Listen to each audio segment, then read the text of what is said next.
मेरा नाम हुरैन है। सब लोग मुझे प्यार से हूर कहते हैं। वाकई मैं सबकी हूर परी थी। हम दो बहनें हैं और एक भाई। घर में अम्मा अब्बा हैं। हम घर के 5 ही अफराद थे। मेरे अब्बा सख्त मिजाज के थे। उन्हें हम बहनों का घर से बाहर जाना अच्छा नहीं लगता था। वो हमें बाहर जाने नहीं देते थे। मैं गांव में स्कूल में पढ़ती थी, लेकिन शहर में नहीं पढ़ सकी। अब्बा कहीं भी जाने नहीं देते थे, न खाला के घर न फूफो के घर, सिवाय ताया अब्बू के। हम ताया अब्बू के घर में जाते तो घर से निकलते वक्त बुर्का पहन कर जाते, वो भी अकेले नहीं बल्कि अम्मा के साथ। कभी कभी हम बोर हो जाया करते थे तो मैं अम्मा को कहती हमें ताया अब्बू के यहाँ छोड़ाएं, शाम तक वापस आ जाएंगे। हम दोनों बहनों पर ताया अब्बू तो जैसे जान छिड़कते थे। हम दोनों बहनों से बहुत ज्यादा प्यार करते थे। मेरे अब्बा जान ताया अब्बू के साथ मिलकर जमीन को संभाला करते थे। हमारी जमीनें तो एक ही थी, लेकिन घर अलग अलग थे। आजकल के दौर में सब लोग अलग घरों में ही रहते हैं। पहले हम सब मिलकर एक ही घर में रहा करते थे। जब दादा जान और दादी जान इस दुनिया से हमेशा के लिए चले गए तो हम लोगों ने अपना अपना घर बना लिया था। मेरी अम्मा घर में होती थी, कहीं भी नहीं जाती थी। वो तो अब्बा के सख्त मिजाज से वाकिफ थी। खाला जान अम्मा से मिलने हमारे घर आती थी और अम्मा कहीं नहीं जाती थी। अब्बा को यह पसंद था कि घर की औरतें घर तक ही महदूद रहें। हम अब्बा के मिजाज से अच्छे से वाकिफ थे, उनकी हर बात को माना करते थे। मेरा भाई जैन, जो कि ज्यादातर बाहर अपने दोस्तों के साथ होता तो कभी ताया अब्बू के साथ होता। अब्बा ने उसे एक दुकान खोल कर दी थी।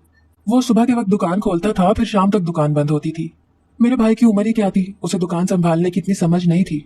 ताया अब्बू का बेटा उमर शाम को दुकान खोलता था। ज्यादातर तो उमर ही दुकान में बैठा होता था, क्योंकि जैन भाई को अपने दोस्तों से फुर्सत मिलती तो दुकान में थोड़ी देर के लिए बैठता। ये दुकान अब्बा की थी। अब्बू ने अपनी पुरानी जमीन के टुकड़े को बेच डाला, तब जाकर ये दुकान खोली थी। उमर और जैन इस दुकान को चलाया करते थे और महीने की आमदनी 2 हिस्सों में ईमानदारी के साथ बांटा करते थे। ताया अब्बू ने मेरी बहन का रिश्ता अपने दूसरे बेटे वहाब से करवाया और मेरी बहन की शादी को चंद माह रहते थे। क्योंकि ताई अम्मी की तबीयत अब खराब रहने लगी थी, इसलिए उनके लिए घर संभालना मुश्किल हो गया था। वो मेरी बहन को बहुत जल्द अपनी बहू बना लेना चाहती थी। अम्मा अब्बा राजी थे मेरी बहन की शादी के लिए। मैं घर का सारा काम करती, क्योंकि अम्मा मेरी जान के पीछे ही पड़ गई थी। तुम्हारी बहन कुछ माह की मेहमान है, सारा दिन काम करती है, तुम भी मेरे साथ काम में हाथ बटाया करो घर के कामों में। आगे जाके ये तुम्हें काम आएंगे। अभी से काम करना, खाना बनाना सीख जाओगी तो तुम्हें अपने ससुराल में कोई परेशानी नहीं होगी। मैं अपनी बड़ी बहन सोनिया से बहुत प्यार करती थी। मैं भी अम्मा की तरह नहीं चाहती थी कि सोनिया घर के काम करे। कुछ माह की मेहमान थी वो, इसीलिए मैंने अम्मा की बात मान ली थी। घर के सारे काम मैं खुद करती थी। इस कदर दिल से लगी होती थी घर के कामों में कि अम्मा को एक गिलास भी उठाने नहीं देती थी। उन्हें कहती थी कि आप आज से कोई काम नहीं करेंगी, सारा कुछ मैं करूंगी। मैंने खाना बनाना भी सीख लिया था। मैं अच्छे से खाना बना लेती थी। सब घर वाले मेरे खाने की तारीफें नहीं करते थकते थे।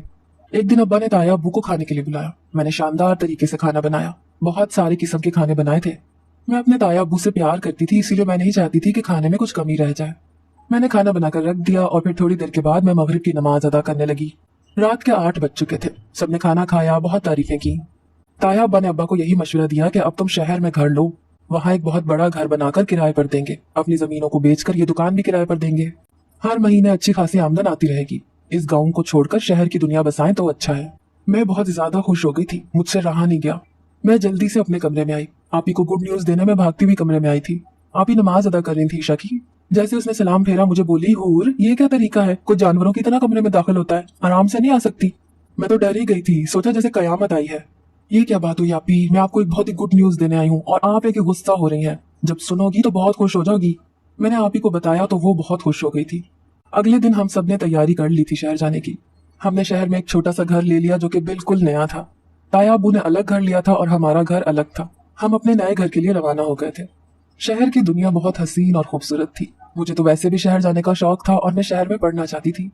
हमें उस घर में 3 महीने हो चुके थे। मैंने अब्बा से अपनी पढ़ाई की बात की।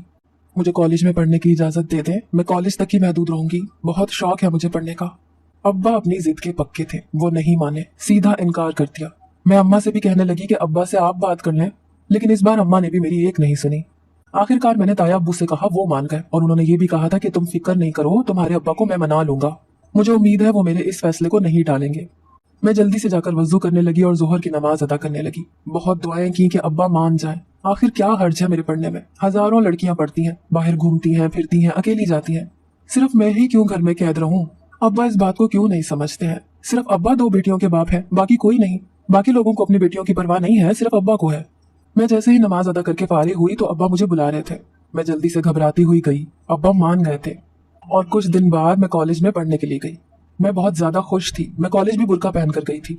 बाकी लड़कियों ने स्टाइलिश ड्रेस पहने हुए थे, मैं सादा लग रही थी। इस्लाम की खूबसूरती पर्दे में ही है बेशक। 3-4 माह गुजर गए। धीरे धीरे मैंने बहुत सारे दोस्त बना लिए।